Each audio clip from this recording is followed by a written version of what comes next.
Bonjour, je m'appelle Nicolas Benoît et aujourd'hui je vais vous présenter le roman Le Rouge et le Noir. Le Rouge et le Noir, sous-titré Chronique du 19e siècle, puis Chronique de 1830, est un roman emblématique de Stendhal qui se distingue par sa profonde analyse psychologique et sociale.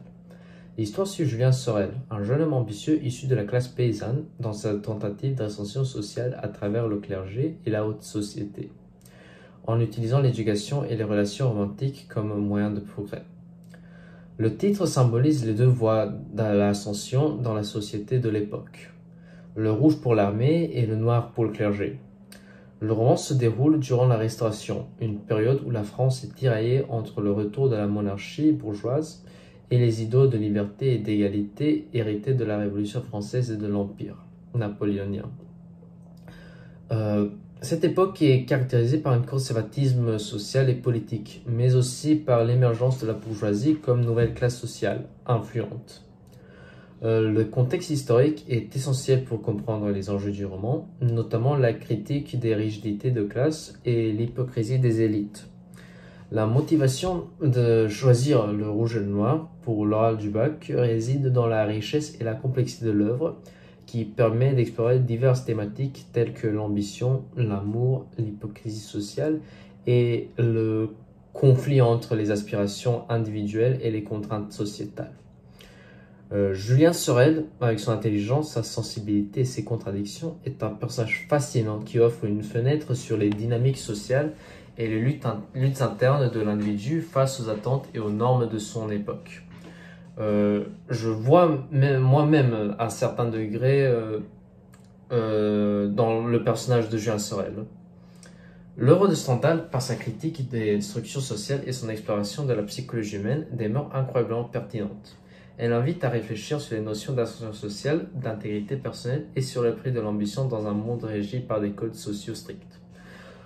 En choisissant d'étudier ce roman, on s'engage donc dans une réflexion profonde sur les valeurs humaines et sociales, tout en appréciant l'art de Stendhal pour la narration et la caractérisation complexe de ses personnages.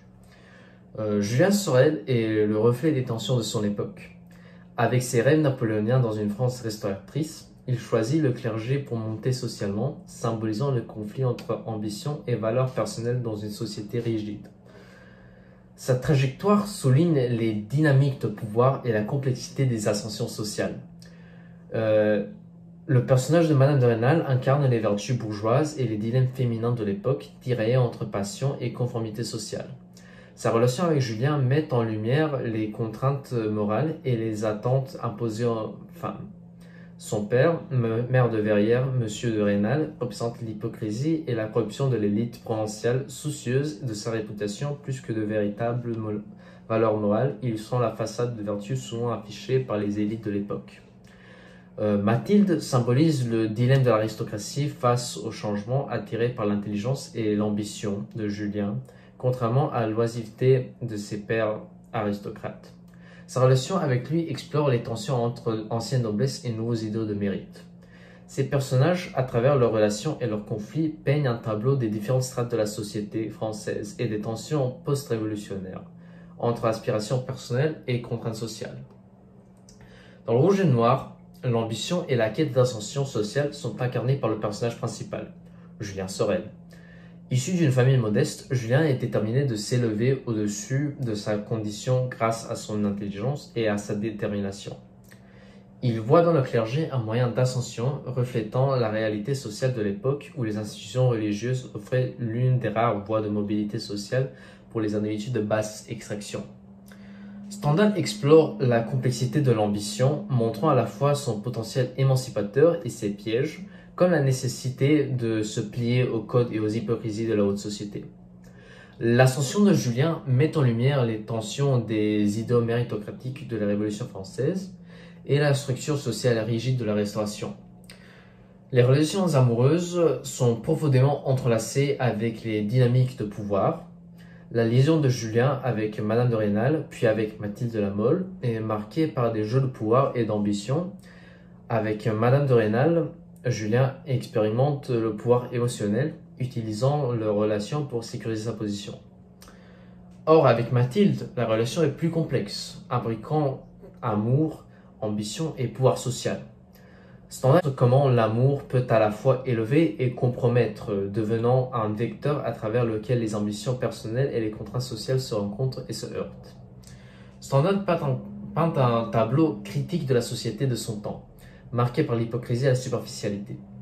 À travers le parcours de Julien et ses interactions avec les différentes classes sociales, l'auteur dénonce les incohérences et les injustices de la société post-révolutionnaire française. Les personnages comme Monsieur de Rênal, qui mettent en avant une façade de vertu et de piété, sont révélés comme corrompus et égoïstes, illustrant la déconnexion entre l'apparence et la réalité morale. La critique de Stendhal porte aussi sur la rigidité des structures sociales qui étouffent l'individu, le forçant à adopter un masque d'hypocrisie pour réussir. Le roman, en dévoilant ses hypocrisies et ses contradictions, invite à une réflexion sur les valeurs de la société et sur la possibilité d'une véritable méritocratie. Stendhal est reconnu pour son approche réaliste, notamment dans Le Rouge et le Noir, où il dresse un portrait précis et détaillé de la société française de son époque. Il parvient en intégrant des éléments réalistes tels que des descriptions minutieuses des milieux sociaux, des dialogues crédibles et une attention particulière aux détails socio-historiques. Par exemple, la représentation de la ville provinciale à Verrières et de la haute société parisienne offre un aperçu authentique des dynamiques sociales, politiques et culturelles de la France de la Restauration. Stendhal capture également les nuances psychologiques de ces personnages, rendant leur motivation et leurs conflits intérieurs réalistes et relatables. Ce réalisme sert à immerger le lecteur dans l'époque et à souligner les thèmes de l'ascension sociale, de l'hypocrisie et des contradictions internes. Stendhal emploie l'ironie et le cynisme comme outil stylistique pour critiquer les mœurs et les valeurs de la société de son époque. Son utilisation de l'ironie se manifeste dans la manière dont il expose les contradictions et les absurdités des conventions sociales et de la moralité de la bourgeoisie et de l'aristocratie. Le cynisme transparaît dans la peinture des ambitions et des manipulations des personnages, en particulier avec la stratégie de Julien pour s'élever dans la société. Ces éléments stylistiques permettent à Stendhal de dévoiler les hypocrisies sociales et d'engager le lecteur à réfléchir sur les disparités entre les apparences et les réalités. Les idéaux et les pratiques, la structure bipartite de Le Rouge et le Noir est significative et reflète les thèmes et les tensions internes du roman.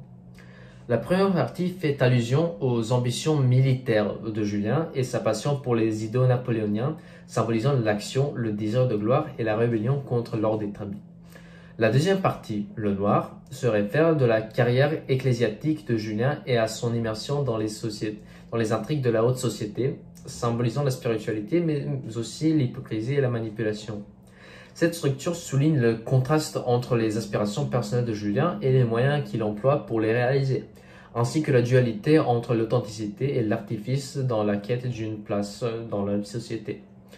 Elle met en évidence les dilemmes moraux et les contradictions qui traversent le roman, reflétant la complexité des choix personnels dans une société rigide et stratifiée.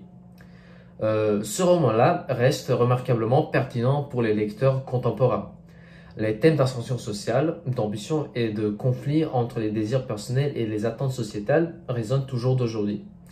L'exploration par Stendhal des dynamiques de pouvoir, de la manipulation et de l'hypocrisie au sein des institutions et des relations humaines éclaire les comportements et les structures sociales actuelles.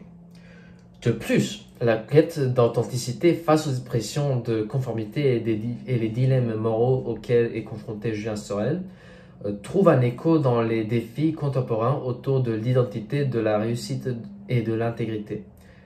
À travers Le Rouge et le Noir, Stendhal offre une fenêtre sur la complexité de la nature humaine et des intrications de la société. L'œuvre invite à réfléchir sur l'importance des motivations personnelles et sur la manière dont les individus naviguent dans les structures sociales pour réaliser leurs ambitions. La profondeur psychologique des personnages et la finesse de l'analyse sociale de Stendhal encouragent une introspection sur mes propres valeurs, ambitions et les compromis que je suis prêt à faire. Le roman souligne également l'importance de l'authenticité et de l'intégrité face aux tentations de l'opportunisme et de la superficialité. Des leçons précieuses dans un monde où l'image et la perception on- et la perception peuvent souligner, éclipser la substance et la vérité. En somme, le rouge et le noir va offrir une perspective enrichie sur les dynamiques de pouvoir et l'importance de rester fidèle à ses principes dans la poursuite de ses objectifs. Et la perception peuvent souligner, éclipser la substance et la vérité. En somme, le rouge et le noir va offrir une perspective enrichie sur les dynamiques de pouvoir et l'importance de rester fidèle à ses principes dans la poursuite de ses objectifs.